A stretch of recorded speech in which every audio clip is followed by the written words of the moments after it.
Mondo versus Honua. I'll admit, I've wanted to make this video for a while, though I've been pretty busy lately with my personal life and dealing with the fallout of my last upload. I mean, seriously, I've been getting death threats sent to my doorstep every day since I posted that last video.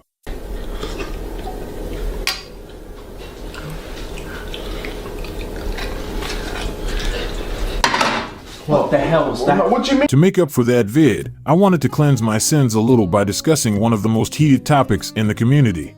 Mondo Ito, the boulder of Wano, and hardest emperor in the seas, versus Honua the Hoku, the shooting star and student of Dennis.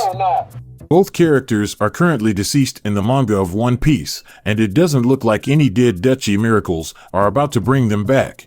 I'll be doing the God's work today, and cracking down on who the real winner is between these two, and seeing who actually is the weakest emperor. If you enjoy this vid, don't forget to subscribe and like the video, and without further ado, let's jump into this topic. How strong is Mondo Ito? Mondo might actually be one of the most underrated characters in the entire series, and people like to sleep on him just because he was killed early. Come on, man. I think you need to remember that this guy is still an emperor and would beat the brakes off of most characters that are still alive in the story. Although Mondo was only a threat to the myths after the time skip, he was actually introduced to the series halfway through the Grand Line saga. On his introduction, we're already shown how durable he is, through the fact that he was on call to the other three emperors whilst being attacked and raided. Through the entire meeting, Mondo was tanking various sword strikes whilst sustaining no damage, foreshadowing the fact that this guy is one of the most tanky characters in One Piece, and an absolute GOAT. Mondo's true resistance and durability is brought into light during the Wano arc, as he was able to survive a boatload of attacks. Some of these attacks were delivered by such characters as Pierre, Wilfred, Enna, Lencia, Belle, Hiroshi, and even his own Dark Heaven technique twice before being taken down. You gotta remember, most of the characters listed here are pretty busted by this point in the series. Pierre during the Red Rose saga was able to decimate meteorites the size of mansions, later going on to awaken his devil fruit, which boosts his attack strength exponentially. Mondo was not only able to tank attacks from this fella Pierre, but also his own Dark Heaven technique, like I said, which is a mix of devil fruit, conkers, and Rio armament haki, and one of the strongest attacks we've seen in the series. Falling, dreaming, talking in your sleep, I know you want to. So Mondo's pretty tanky, and his attacks are pretty strong. But what about his speed? Mondo during the fight was able to keep up with Pierre and Wilfred, who both reacted to and hit Salem Jones in the Philly Forward arc. Salem at that point in the story was one of the quickest characters in the series, the light fruit making him able to blitz most people in Philly Forward. The fact that Mondo was able to keep up with Pierre places him into that same tier of speed, though I'd argue not as quick as Salem himself. To be honest, that's all I can really say for Mondo's speed, as he's not shown too much else in the way of quickness, though he for sure makes up for it with attack strength and durability. It is now, however, that we get onto some of the weaker aspects of Mondo as a fighter, and we might see some things which could be an issue for him in a battle with Honua. Firstly, his IQ. Hell no, man. What the fuck? Oh boy, this guy Mondo's a little bit silly when it comes to battle tactics. How in the fuck is hitting yourself with your own attack going to do anything to win you the fight? Another issue with Mondo is that he has virtually no resistance to hacks or other devil fruit abilities, allowing him to get weakened by things like Pierre's lightning, which caused him to be stunned during his fight with the myths. This could be a major issue when paired up with the fact that Mondo's fighting style tends to revolve around close-ranged combat and tanking most attacks thrown at him. Which leads me onto my next point of combat skill. Oh, let's go! That's class! Now, I'm not saying Mondo's combat skill is bad. Actually, I could argue that it's pretty good, as he's not only able to wield a sword, but he's also implied to be able to fight with Bubba's gauntlets despite them being made entirely of sea stone. I'm just saying that we haven't seen all of what Mondo can do in terms of combat skills, and I can't exactly say he's an amazingly talented fighter just from what we've seen in the story. Anywho, Mondo's definitely strong in his own regard, and for sure deserves the title of Emperor and one of the most powerful pirates in the series. But what about Honua? Holy. How do her stats and abilities hold up when compared with Mondo Ito, and will she actually be able to pull a win out of the bag? Honua is an incredibly slept-on character, much like Mondo. However, whilst Honua never properly fought with the myths in the series, she's definitely had a lot more screen time than Mondo, and she's had plenty of opportunities to show off her power. For starters, the most obvious gauge into how strong Honua is her clash with Mikhail, in which Honua states she drew with the other emperor. This is huge as it actually clarifies that both Honua and Mikhail should be relatively equal in power, meaning that we can use whatever Mikhail has done in the series as extra scaling for Honua. The only issue with this, however, is that Mikhail barely did anything. And this piece of information is essentially redundant for Honua, giving her a big L off the bat. Despite the clash with Mikhail being redundant, Honua still has plenty of scaling to go off. For example, Honua was essentially unfazed by the presence of Old One-Eye when the crew were on the way to Elbaf in chapter 81 of the manga. It should go without saying that Old One-Eye is a pretty tough fella, so Honua being able to stand there so easily is quite impressive. Say, bro. I'm the type of nigga stand on business, nigga. One man arm and get 50, nigga. I stand on business, nigga. Another thing about Honua is the fact that she was able to pull up to Davy's entire crew in a 1v10 and kill 3 of his members. Yeah, stop bullying, yeah? This actually puts Honua up greatly, as it's one of the best feats of power ever shown in the series, and I'd imagine that not many other characters could do the same thing she did and take on an entire crew. As for attack potency and power, Honua is a very difficult person to scale, as we've never seen her go all out on screen. We can probably say that Honua is a real G when it comes to attacks, as she was able to clash with Pierre after fighting James and being sickened by the maze. We've already discussed how strong Pierre's attacks are, so this is quite impressive, given that she was heavily wounded during the scuffle. However, we do also have to remember that Pierre wasn't in tip-top shape either during this fight, and maybe things would have been different if the two were at full HP. I don't think it's that far-fetched to say that both Honua and Pierre are relatively equal during their time on Laugh Tale in terms of attack potency and damage. As for durability, it's again very difficult to determine how tough she really is, as we've never seen her properly fight on screen. However, what I will say is that Honua had to be able to withstand a lot in order to survive as long as she did against Davy's crew.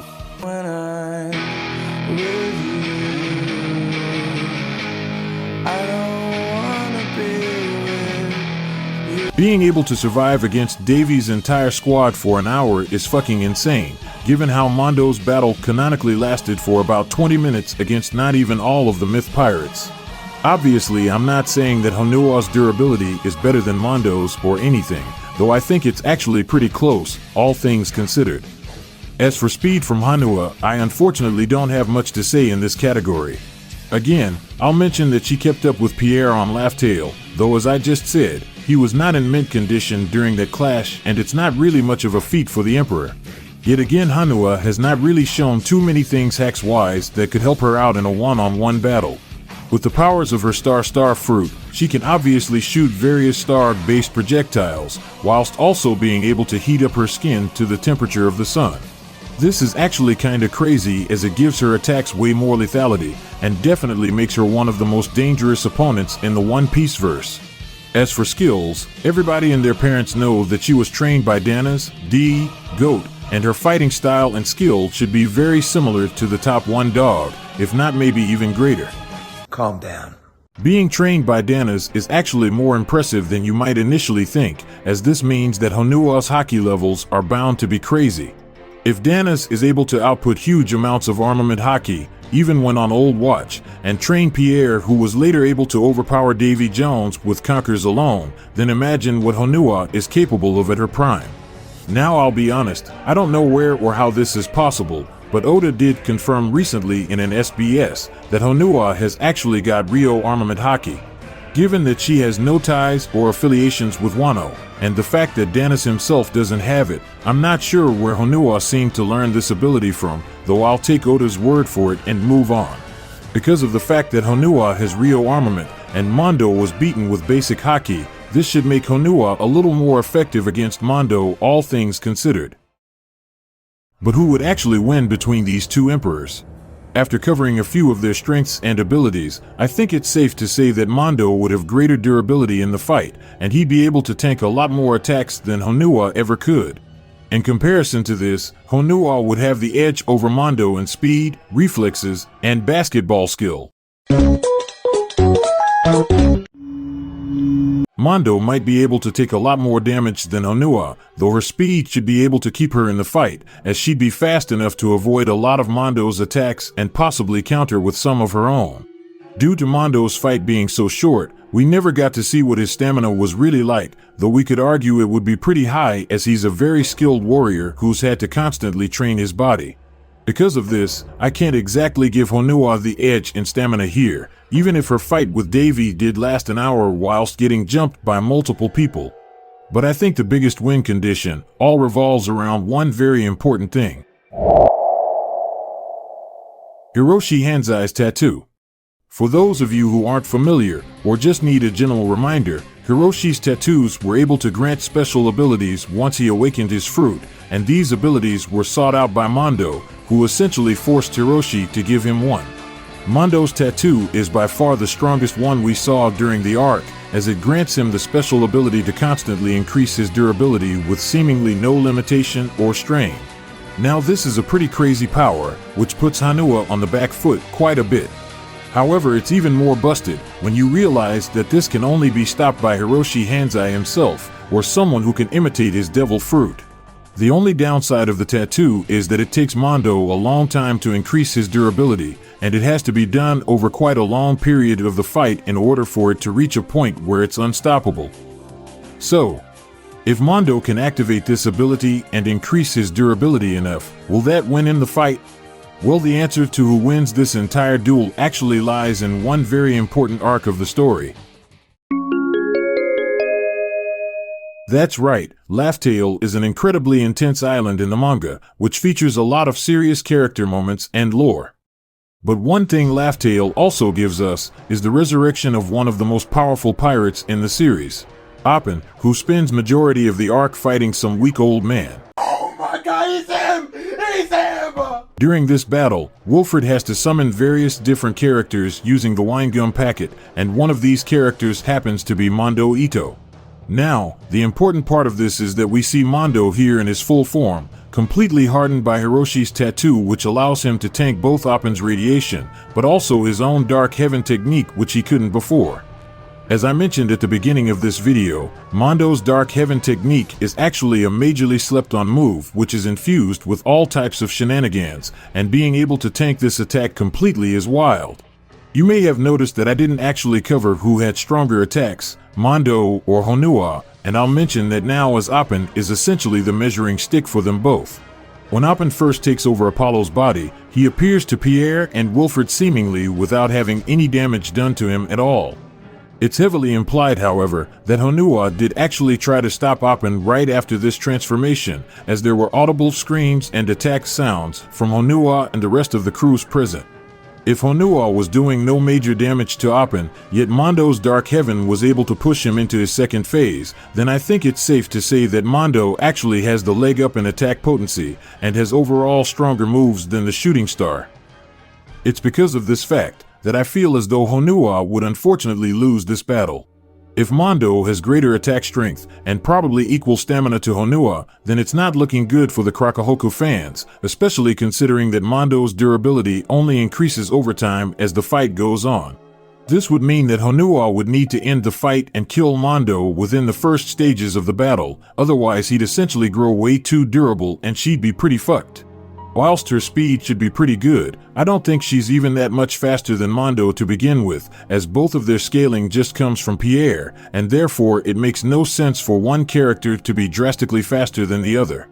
Yes, her combat skill might be a little bit better, But Mondo's battle IQ is unironically higher, as Honua's ego and pride is often put before her battle strategies. In comparison, Mondo literally committed suicide and killed one of his crew members if it meant that he could also take his opponent with him, which makes me think he'd only win this more. I mean, that's all I really have to say. Honua doesn't have the attack potency to put down Mondo before he grows unstoppable and takes her out with an extreme diff. Wow. If you don't like my take on this, then don't listen to me, listen to a much more qualified person, Chewy Dog 1, on who would win in this battle between the two emperors.